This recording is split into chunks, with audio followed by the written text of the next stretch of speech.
Hello, Milky! Una sa lahat, advance happy birthday at syempre sa iyong travel to US. Hi! Next level na to. Have a safe travel and enjoy your vacation in US at syempre regards to all your in-laws there and of course to Henry. And syempre, mag-iingat ka. We love you and we will going to be miss you. Your kulit. We love you, Milky. Mwah. Happy Happy birthday, birthday, Ana. Wishing you more birthdays to come. Sana makabuo na kayo ni Henry agad. Pag masyado magpa-stress para mabilis makabuo. And sana makakita ka kagad ng work para matupad mo na yung mga pangarap mo. So, more blessings to come and enjoy your vacation. Happy birthday, Ate Ana. Masaya ako dahil makakapunta ka na sa ibang bansa. At sana makabuo na kayo ni Kuya Henry ng baby. Yun yung mga pangarap niyo at matutupad na din. I'm so happy. Ingat ka palagi. Mamimiss ka namin. So, yun lang. Lagi ka namin kasama. Enjoy. Enjoy your vacation lang dyan. Yun lang. Happy birthday to you. Hello, ate. Una sa lahat, happy birthday. Malulungkot ako kasi wala ka ngayon dito sa birthday mo. At syempre, ikaw palagi yung nagpapalakas ng loob ko kasi pag malungkot ako, nandiyan ka palagi na tumutulong sa akin para maging malakas yung loob ko. Kaya ni Mami, mag-iingat ka sa pupuntahan mo, te. Kung magtatrabaho ka man na doon, panatilihin mo matatag yung loob mo. Tsaka huwag ka masyadong matapang kasi maraming races doon sa Amerika. Mag-iingat ka palagi dyan. Mag-iingat ka kung nasan ka man. Good luck sa journey mo. At wish you na sana magkaroon ka na ng anak. Happy birthday. Bye-bye.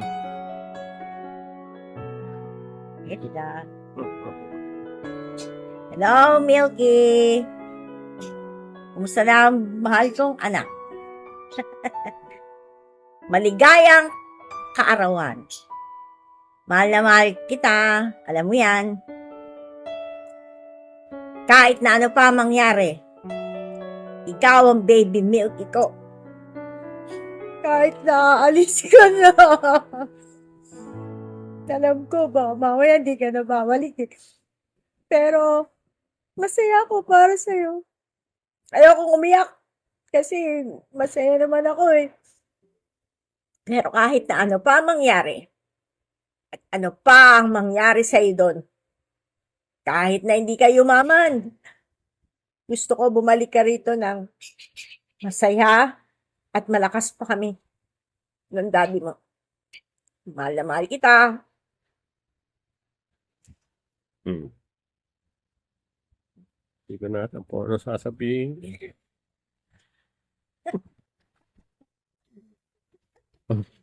Happy birthday, Milky.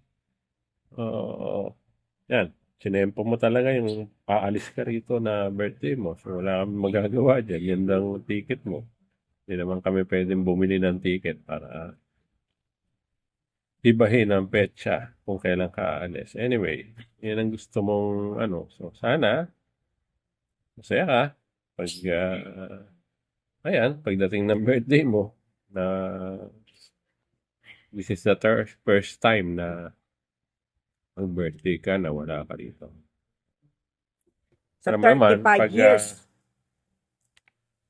Lagi pag birthday ninyo, oo, gastos. Gastos. Pero happy naman tayo eh. Happy naman kahit na puros gastos. Okay lang yun. Yan. So, happy birthday and mag-iingat ka dyan. Hindi namin alam kung, sabi ng mami mo, hindi mo alam kung ano. Hindi ko rin alam kung anong plano nyo eh. Na masyado kayong masikreto. Hindi ko alam kung anong plano nyo. Sabi ng mami mo, 1 buwan. Pero ewan ko kung 1 buwan lang ba talaga o tatagal na. So, kung tatagal na, so, dapat maging happy lang ikaw dyan. Yung laging sinasabi namin, kung dagi, ang paalala mo sa amin, alagaan namin ang sarili namin, ganun din sa iyo. Gawin mo yun. Ikaw mismo ang gagawa noon. Dahil nag-iisa ka lang dyan. Kasama mo si Andy. Pero, yun. So, sana maging okay yan. Maging okay yung, kung talagang mag-i-stay ka na dyan, maging okay ang pagsasama ninyong dalawa. Na maging okay kayo. Hindi yung mahirap na ano. So, sana magiging talagang maayos. Maayos. Dahil yun naman ang gusto mo eh. Alam namin, yun ang gusto mo na sabi mo nga, hindi naman kita nire-require na hindi ko naman kayo nire-require doon sa mga kailangan nyong kumita ng malaki. Kahit na kailan hindi ko kayo nire-require ng ganon. Alam nyo yun. Pero kung iniuobliga nyo ang sarili nyo, kayo yun. Pero hindi ko kayo inuobliga. So, ngayon, ang importante dyan, maging successful ka, maging masaya ka, at mag-ingatan ninyo rin ang sarili ninyo. Katulad ng paalala mo lagi sa amin, na lagi yung pasaway, ganun din ang gawin mo habang nandiyan ka. Iba yung nasa Amerika at iba rin yung presidente dyan. Mas maganda pa yung presidente rito kahit na abnormal. Okay pa rin. Pero dyan, iba ang presidente dyan. So, kung halimbawa mag-i-stay ka dyan, so talagang mahirap. Sigurado mahirap. Pero, yun. So, sana, malusutan mo lahat. Alam namin, kaya mo yun.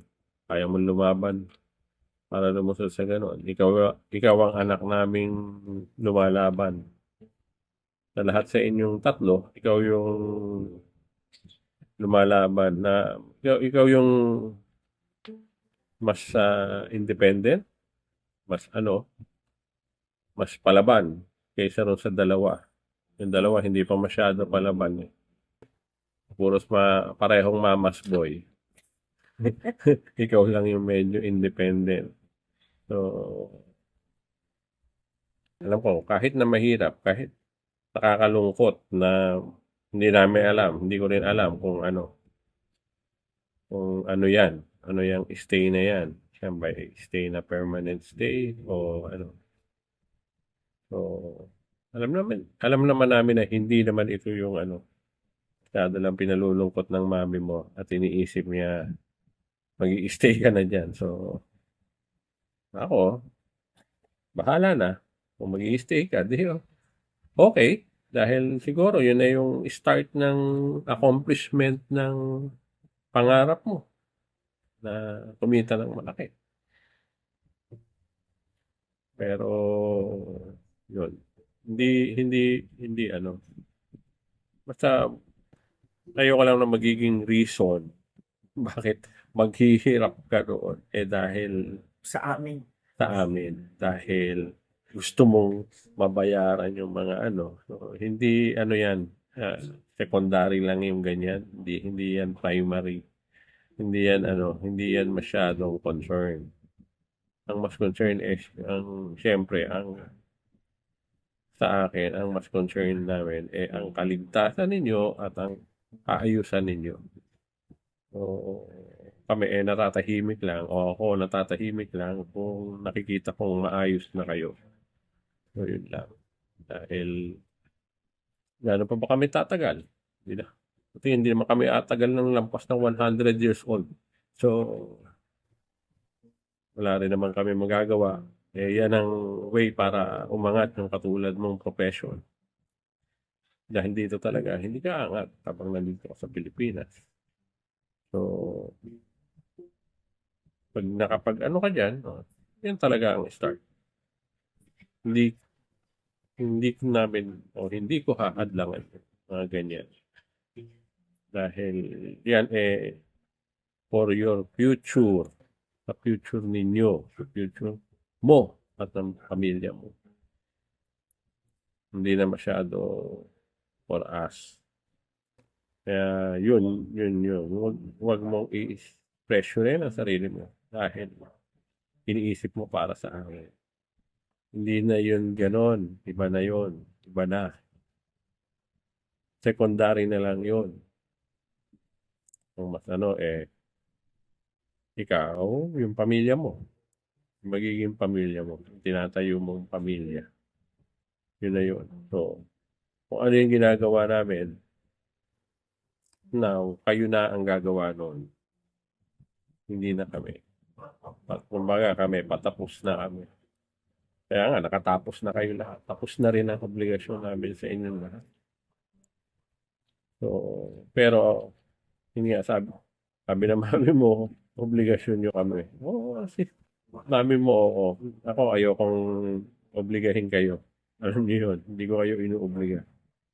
Nasa inyo yun, kung kaya nyo at kung gusto ninyo. Pero, hindi ko kayo inuobliga. So, yun.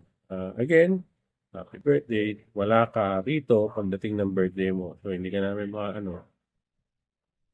dahil 24, nandiyan ka na sa kung saan ka pupunta. Diyan sa Amerika. Wala ka na rito. Wala na. So, happy birthday na lang. First time na hihiwalay sa amin. Sa birthday mo. Okay lang yun. Umiyak na naman mami mo. Tapos, si Labingly. Yan si Helen Bola. Yan na, Helen. Ikaw na. Hindi na. Basta Bambol, ay ba? Basta Loren, yung mga pangaral ko sa'yo, huwag kang masungit, matuto kang makisama dyan. Hindi ako yan. Tama, pasensya ko sa'yo. Iba yung mga tao dyan. Lagi mong isipin, si Henry lang ang magtatanggol sa'yo dyan.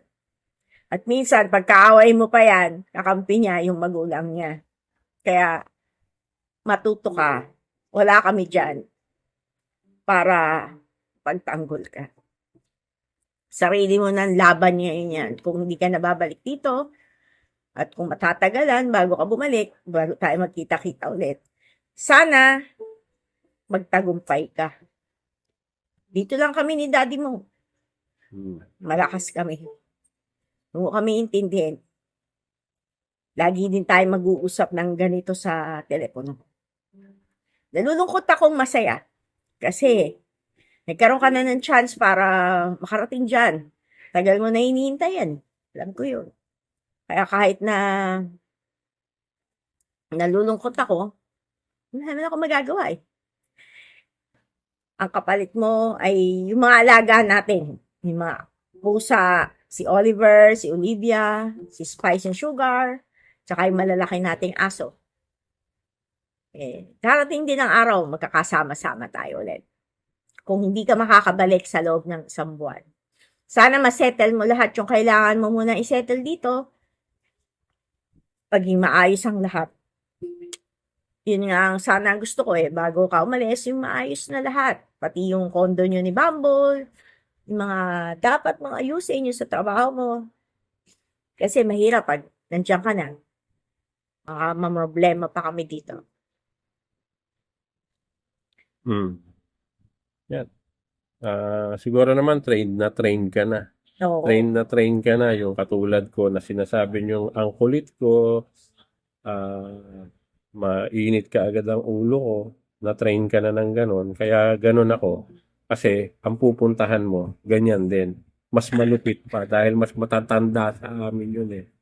So kung gaano ko kakulit sa sinasabi ninyo, baka isa't kalahati nun yung magulang ni Andy. Kasi ang tanda na nun, pati yung ate niya.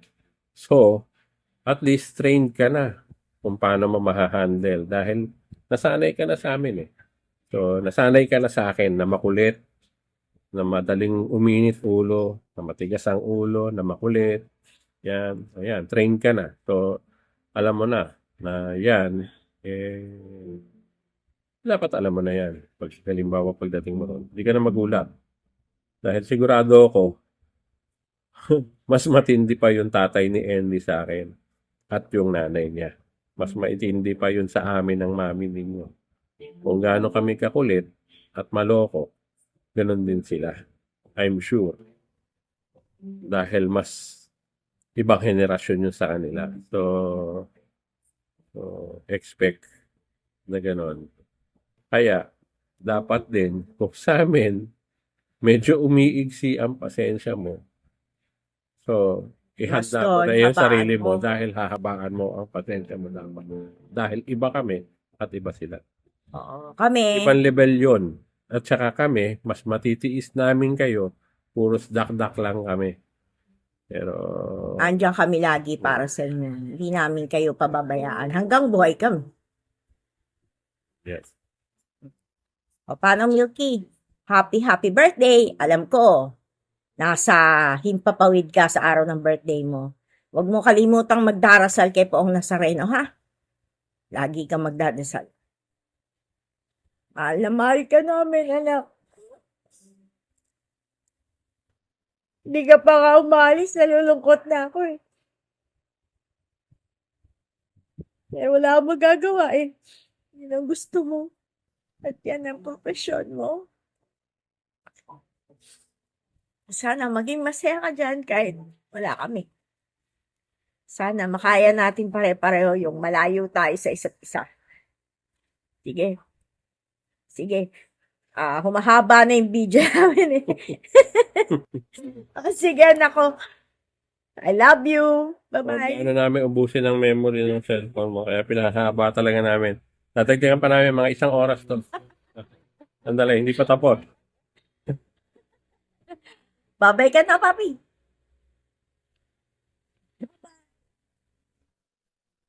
Bye-bye, monster. My always milky monster. Bye-bye. Tigilan yung pagiging kikay. Tigilan mo yung pagiging kikay doon. So, maging matino ka. Doon, hindi ka na anak. Manugang ka na. Kaya maging maayos ka, ha? Dito, baby milky ka. Doon, hindi na. Ikaw na yung sister-in-law and daughter-in-law. Naintindihan mo? Dito, daughter lang. Doon, daughter-in-law. Kaya maging maayos ka. Kung mo pinag-aaway si Henry, lalo na sa harap nila. Maging plastic ka. Kahit galit na galit ka na, matuto kang magtimpi. Sa loob mo lang. Sa loob ng kwarto, yung bugbugin mo siya. Dakdakan mo siya ng mahina na alam niyang galit ka. Ganun yun, ha? Love you.